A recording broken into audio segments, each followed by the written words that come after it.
Dr. Daniel Morrison had been staring at the same screen for 3 hours. The numbers made no sense. Something massive was moving through space, heading straight toward Earth's solar system. He rubbed his tired eyes and checked the data again. The readings remained unchanged. Neptune Station floated in the cold darkness, far from home.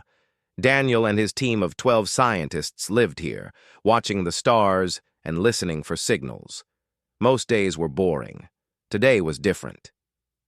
"Commander Bennett, you need to see this," Daniel called across the observation deck. Commander Lisa Bennett walked over, her military boots making soft sounds on the metal floor.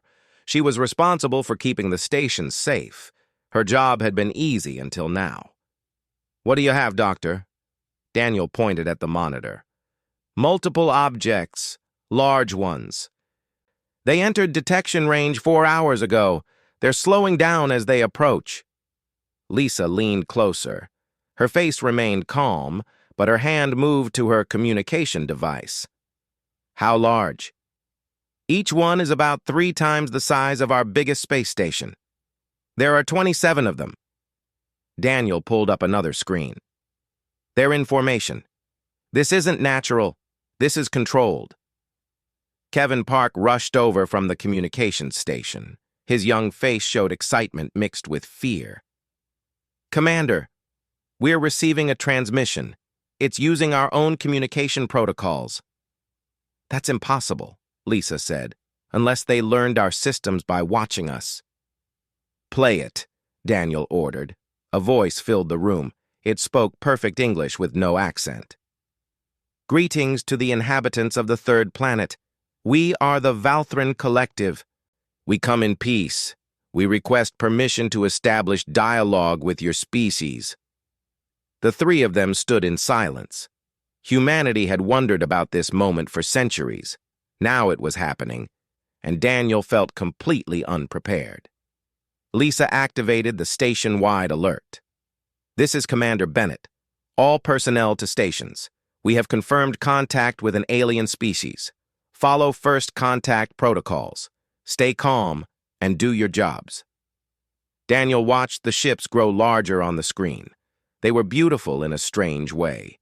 Each vessel had smooth curves and glowing blue lines that pulsed like veins. They moved with grace that human ships could never match. "Should we respond?"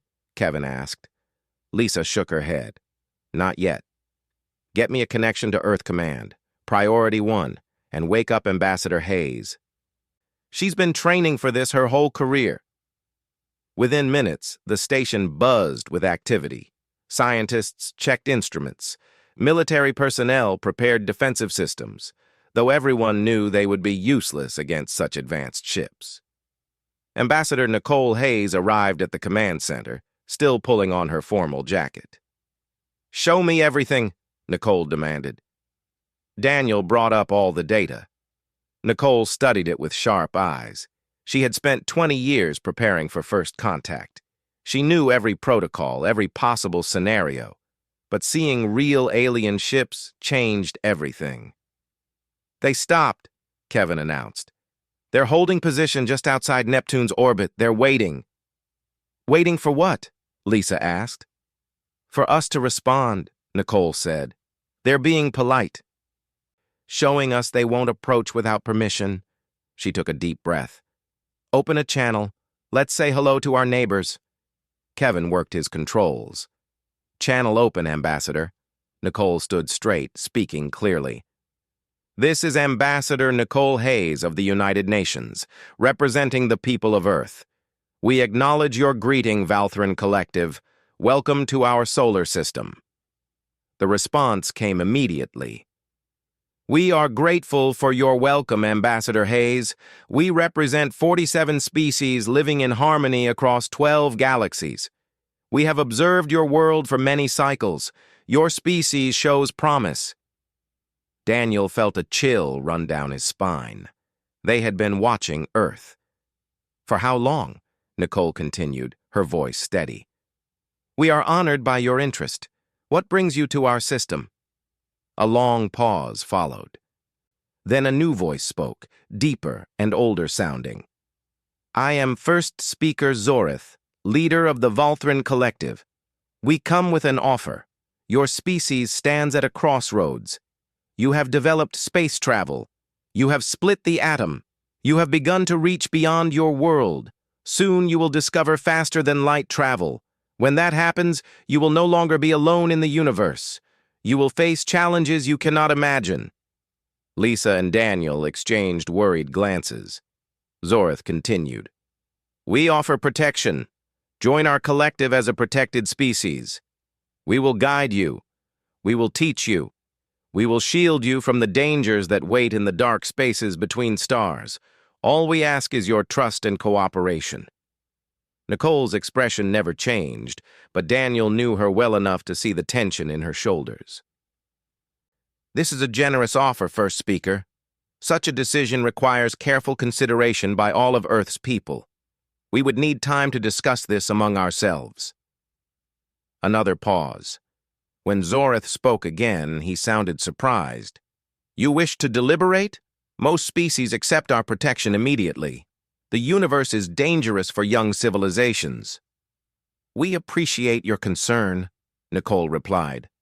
But humanity makes decisions together. We would need to understand more about what protection means, what cooperation requires, what we would gain, and what we might lose. Daniel pulled up a new screen and felt his stomach drop. He grabbed Lisa's arm and pointed. The data showed unusual patterns in the Valthran transmission signals, encryption that kept changing, power fluctuations, signs of damage or stress in their systems. Lisa saw it too. She leaned close to Nicole and whispered something. Nicole nodded slightly. First Speaker Zorith, we would be honored to host a delegation on Neptune Station. While our governments consider your offer, it would help us understand each other better. That is acceptable, Zorith answered. But we must request your answer within one of your months. Time is a factor we cannot ignore. The transmission ended. The alien ships remained in position, silent and waiting. Why the rush? Kevin wondered aloud. President Brandon Cole sat at the head of the table in Geneva, surrounded by leaders from every nation on Earth.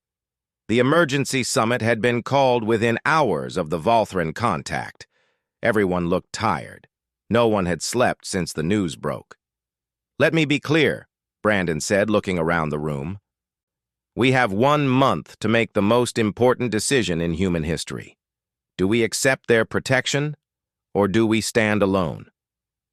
Chancellor Amanda Weber of the European Federation spoke up. We don't know enough. Protection sounds good, but what does it cost? What do they really want? They want shelter, said General Ryan Foster, pulling up images on the large screen. Our analysis confirms what Neptune Station reported. The Valthran fleet shows signs of battle damage. They've been running from something and they're scared. How can we protect them? Asked the Chinese premier. Their technology is centuries ahead of ours. We have nothing they need. Brandon leaned back in his chair. That's not entirely true. Dr. Chen, would you please join us? A door opened, and Dr. Stephanie Chen walked in. She carried a small silver case and looked nervous. Most people in the room had no idea who she was. Dr. Chen has been leading a classified project, Brandon explained. I think it's time we all knew about it. Doctor? Stephanie placed the case on the table and opened it. Inside was a small device that glowed with a soft blue light. 5 years ago, we made a breakthrough in quantum field theory. We discovered a way to fold space. This is a prototype faster-than-light drive. The room erupted in shocked voices. Amanda Weber stood up. You've had this for 5 years? Why keep it secret? Because it doesn't work yet, Stephanie admitted. We can create the field, but we can't control it. Every test has ended in failure. We've lost 3 unmanned probes, but the theory is sound. Given enough time and resources, we can make it work. General Foster added, if we can achieve FTL travel on our own, we don't need the Valthran's protection. We can stand as equals, not as children hiding behind their parents. How much time do you need? Brandon asked. Stephanie hesitated. Under normal circumstances? Maybe 5 years. But if we get full global support, unlimited resources, and cooperation from the Valthran, we could have working ships in 6 months. 6 months, Amanda said slowly. That's ambitious. It's necessary, Stephanie replied, because I don't think the Valthran are telling us everything. They're scared of something. Whatever it is, it might come looking for them, and we need to be ready. Brandon stood up and walked to the window. Outside, people went about their normal lives, unaware that everything was about to change. I propose we make a counteroffer to the Valthran. We'll give them shelter and protection here in our solar system. In return, they share their technology and help us accelerate our own development. Not as masters and servants, but as partners. They'll never accept, said the Russian president. They see us as primitives. Then we make them see differently, Brandon said firmly. We show them what humanity can do when we work together. The vote was unanimous. Every nation agreed to pool their resources into the FTL project. It was the first time in history that Earth stood completely united. 3 days later, Ambassador Hayes delivered humanity's response to first speaker Zoreth. The Valthran leader appeared on the screen, his alien features difficult to read. He looked like a tall human covered in silver scales, with 3 eyes that glowed amber. You wish to negotiate? Zoreth asked. This is unusual. Most species are grateful for our protection. We are grateful, Nicole said, but we're also capable. We offer you shelter in our solar system. We'll defend you with everything we have. In return, we ask for knowledge sharing and partnership. Zoreth's middle eye narrowed. You cannot possibly defend us. You don't understand the threat we face. The Kreeth Dominion has pursued us across 3 galaxies. They destroy entire worlds. Your weapons are toys compared to theirs. Maybe, Nicole agreed, but this is our home. We decide who stays and who goes. If the Kreeth come here, they'll find out what happens when you threaten Earth. For a long moment, Zoreth said nothing. Then he made a sound that might have been laughter. You are brave but foolish. Very well. We will share some knowledge. But when the Kreeth arrive, you will see why protection is necessary. The transmission ended, but Nicole smiled. They had their foot in the door. Over the next 3 weeks, Earth transformed. Factories that once made cars now produced spacecraft components. Scientists from competing nations worked side by side. The Valthran provided technical data, though they clearly didn't expect humans to understand it quickly. They were wrong. Stephanie Chen stood in the massive construction facility in Nevada, watching teams assemble the first FTL test ship. Around her, thousands of engineers worked around the clock. The ship was smaller than planned, more experimental than practical, but it would fly. Alex Huang, her lead engineer, ran up with a tablet. Dr. Chen, we solved the stability problem. The Valthran energy field equations were the missing piece. If we combine them with our electromagnetic containment, the drive should hold stable. Should? Stephanie raised an eyebrow. Will, Alex corrected with a grin. 90% certainty. Good enough. When can we test? 3 days, but there's something else. Alex's smile faded. We detected something at the edge of the solar system, something big. It appeared 2 hours ago. Stephanie's heart raced. The Kreeth? We don't know yet. It's not moving, just sitting there watching. At Neptune Station, Daniel Morrison confirmed Alex's report. A massive gravitational anomaly had appeared beyond Pluto's orbit. It was larger than anything they'd ever seen, even bigger than the Valthran fleet. Get me the Valthran, Lisa Bennett ordered.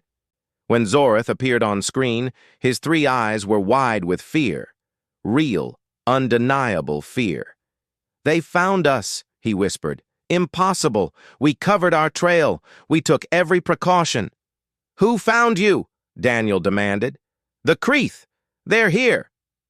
As if responding to his words, the anomaly began to move. It accelerated toward the inner solar system, ignoring every law of physics humans understood. As it came closer, sensors revealed its true nature. It wasn't a ship. It was a fleet so large it warped space around it. "How many ships?" Lisa asked quietly. Kevin Park's hands shook as he read the data. 300, maybe more. They're still coming out of whatever that portal was. On Earth, alarms rang in every command center. President Cole received the report and immediately activated global defense protocols. It wasn't much. Humanity had a few satellites, some experimental weapons, and one untested FTL ship. Against 300 alien warships, it was nothing. In the Nevada facility, Stephanie made a decision. "Alex, prep the test ship. We're moving up the schedule." "It's not ready," Alex protested. "We haven't run final checks. The crew hasn't trained. We're out of time. Get Captain Miller. Tell him he's flying today." Captain Jason Miller arrived within the hour. He was a test pilot trained for experimental flights. He'd never expected to fly into battle against aliens. "The ship might explode," Stephanie warned him. "The drive could fail. You could end up scattered across light years of space." Jason looked at the small ship, then at the stars above. Somewhere up there, an alien fleet was coming to destroy the Valthran and anyone who protected them. "If I don't fly, we all die anyway," he said. "Let's see what this thing can do." As Jason climbed into the cockpit, Stephanie sent a message to President Cole. "Sir, we have one ship. It's not tested, it's not armed, but it can fly faster than anything the Kreeth have ever seen. Give us permission to launch." Brandon read the message and looked at the advisors around him. General Foster nodded. Amanda Weber closed her eyes and prayed. Every leader in the room knew what this meant. Captain Jason Miller had never moved so fast in his life. The stars stretched into lines of light as the FTL drive pushed his small ship beyond the speed of light. His stomach lurched, but the ship held together. Barely. "Neptune Station. This is Vanguard." Jason spoke into his radio, using the ship's new call sign. "FTL drive is stable. I'm approaching the Kreeth fleet position." At Neptune Station, Daniel Morrison tracked the signal with amazement. "Confirmed, Vanguard. You just crossed 3 billion miles in 4 minutes. You're making history." "Great," Jason muttered. "Now let's see if I survive to tell anyone about it." He dropped out of FTL and nearly crashed into a Kreeth warship. The alien vessel was massive, dark red with black spikes covering its hull. It looked like something built for killing, nothing else. Jason spun his ship away, but not before his scanners got a good look at the enemy.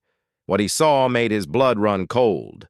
The Kreeth fleet stretched for thousands of miles, each ship bristled with weapons. And they were all moving toward the inner solar system, toward Earth. "Neptune Station. I count 317 ships.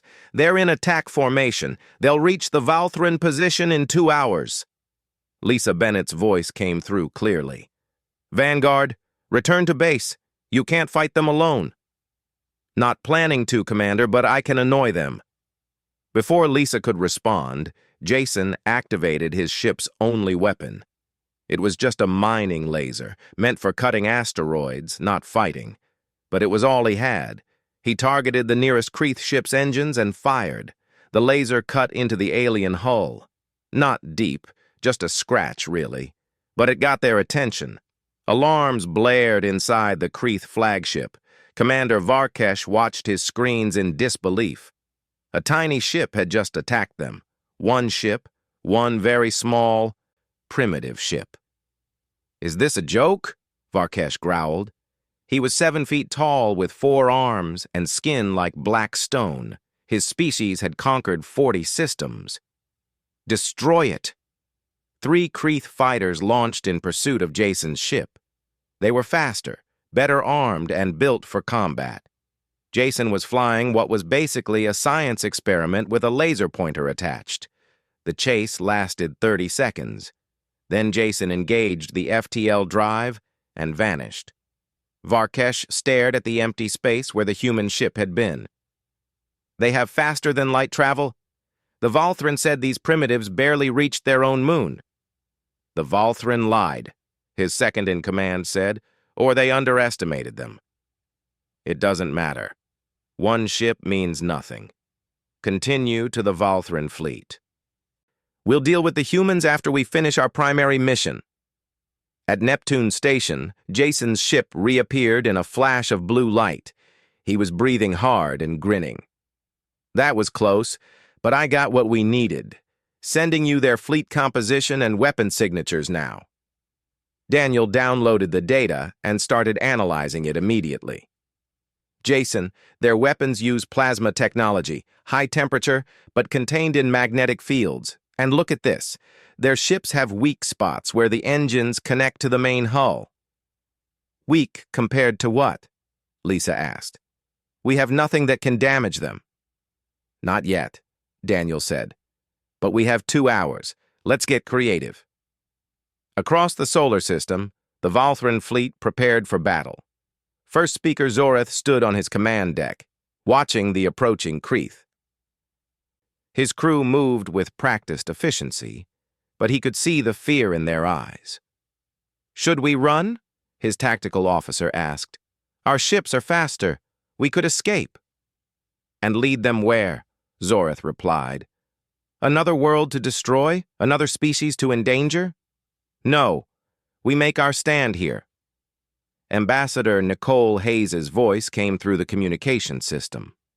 First Speaker, this is Earth Command. We're coordinating a joint defense. We have a plan. With all respect, Ambassador, you have no weapons that can harm the Kreeth. Your brave pilot proved you have courage, but courage alone won't win this battle. Maybe not, Nicole agreed. But courage plus creativity might. Trust us. We've surprised you before. Zoreth wanted to argue, but he remembered the human FTL ship. They had indeed been surprising. What do you need from us? Everything you've got. Every ship, every weapon, every trick you know, and follow our lead when the time comes.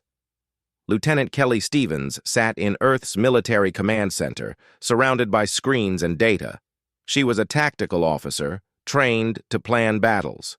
But she'd never planned one in space against aliens before. There was no training manual for this. All right, she said to the team around her. The Kreeth are arrogant. They think we're weak. Let's use that. General Foster, how many satellites do we have in orbit? 243, General Ryan Foster replied. Communication satellites mostly. A few weather stations, nothing military. Can we move them? Some of them. Why? Kelly pulled up a star map. Because we're going to build a trap. The Kreeth will chase the Volthran toward Earth. When they get close enough, we spring it.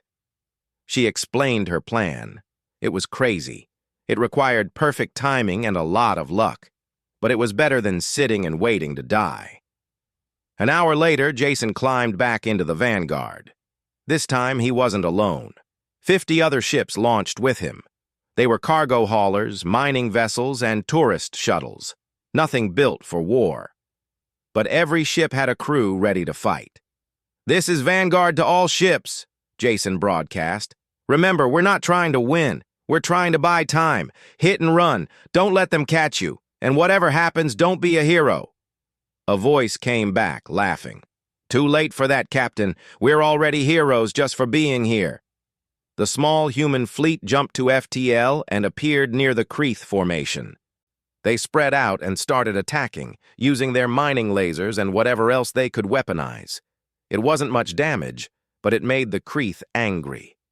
Insects, Varkesh snarled. They dare attack us with mining equipment? Destroy them all! 100 Kreeth fighters broke formation to chase the humans, but every time they got close, the human ships jumped away and reappeared somewhere else. They were like mosquitoes, impossible to swat. Sir, they're leading us toward the inner system, the tactical officer warned. Good, Varkesh said. We'll crush them and the Volthran together. All ships, full speed ahead. The Valthran fleet began its retreat toward Earth just as planned. The Kreeth followed, their superior speed closing the distance. To them, it looked like the Valthran were running scared. They had no idea it was a trap. Daniel watched from Neptune Station as both fleets raced past. Phase 1 complete. They took the bait. Phase 2 starting now, Kelly Stevens confirmed from Earth. Activating satellites. Around Earth's orbit, 200 satellites came to life. They had been repositioned over the past hour, creating a grid that surrounded the planet. Each satellite began broadcasting on the same frequency, creating an electromagnetic field. But the Kreeth didn't notice. They were too focused on catching the Valthran. When the Kreeth fleet crossed into Earth's orbit, Kelly gave the order. Now! The satellites fired simultaneously. They weren't weapons. They were just powerful radio transmitters, but all broadcasting together created a massive electromagnetic pulse that spread through space like a wave. The Kreeth ships flew right into it. Their systems went haywire, shields flickered, weapons offline, navigation failed. The entire fleet went dark for 17 seconds. 17 seconds was enough. "All ships, attack!" Zorith commanded. The Valthran fleet turned and opened fire. Their energy weapons struck the disabled Kreeth ships, targeting the weak points Daniel had identified. Explosions bloomed across the enemy formation. The human ships came from every direction, still firing their improvised weapons. Jason led a group of mining ships straight at the Kreeth flagship. They attached magnetic clamps to its hull and activated their drilling equipment. Inside the Kreeth flagship, Varkesh felt his ship shake. "What are they doing?" "They're drilling into our hull, sir, like miners cutting into an asteroid. We're a warship, not a rock. Get them off." But the Kreeth systems were still rebooting from the electromagnetic pulse. By the time they came back online, Jason and his team had cut through 3 layers of armor and planted explosives. "Vanguard to all mining ships, disengage and retreat now." The human ships released their clamps and flew away. 5 seconds later, the commander Varkesh sat in his damaged ship and made a choice that would save his life. "Kreeth fleet, cease fire. We retreat." The remaining Kreeth ships turned and jumped to FTL, limping away from Earth's solar system. On every ship, crews stared at their screens in shock. They had been defeated by a species that shouldn't even have space travel yet. On Earth, people watched the battle live through telescope feeds. When the Kreeth fled, cities erupted in celebration. Strangers hugged in the streets. For one perfect moment, every human on the planet felt pride in their species. But in the command centers, the leaders knew better. This wasn't over. It was just beginning. President Brandon Cole stood before the Emergency Council. "Varkesh will report back to his superiors. The Kreeth will return with a larger fleet. We bought ourselves time, not victory. How much time do we have?" General Foster pulled up a star chart. "Based on the Kreeth retreat vector and what the Valthran told us about their territory, we estimate 6 months. They'll need to gather forces, repair their damaged ships, and plan a better attack. 6 months to prepare for war against an empire that spans multiple galaxies," Chancellor Amanda Weber said quietly. "What chance do we have?" "A better chance than yesterday," Dr. Stephanie Chen replied. She stood at the front of the room, exhausted but determined. "We proved our FTL drive works. We proved our tactics work. Now we scale up. We build a real fleet." "With what resources?" the Japanese Prime Minister asked. "We're already using every factory, every worker, every material we have." "Then we use more," Brandon said firmly. "We shut down non-essential industries. We convert everything to war production. We ask every person on Earth to contribute. They've seen what's coming. They'll understand." Rebecca Torres, the head of Global Resource Coordination, stepped forward with her tablet. "I've been running the numbers. If we get full cooperation from every nation, we can build 500 ships in 6 months. They won't be as advanced as the Kreeth vessels, but they'll have FTL drives and proper weapons. 500 ships against whatever the Kreeth bring next," Lisa Bennett said through the video link from Neptune Station. "It won't be enough. We need better weapons, better shields, better everything." First Speaker Zoreth's image appeared on another screen. "We will help. You saved our fleet when you had no obligation to do so. The Valthran owe humanity a debt. Our engineers will work with yours." "No," Brandon said, and everyone looked at him in surprise. "Not a debt. A partnership. We're in this together now. The Kreeth aren't just your problem anymore. They're everyone's problem." Zoreth's 3 eyes blinked slowly. "You continue to surprise us, President Cole. Very well. Partners it is." Over the next week, Earth transformed completely.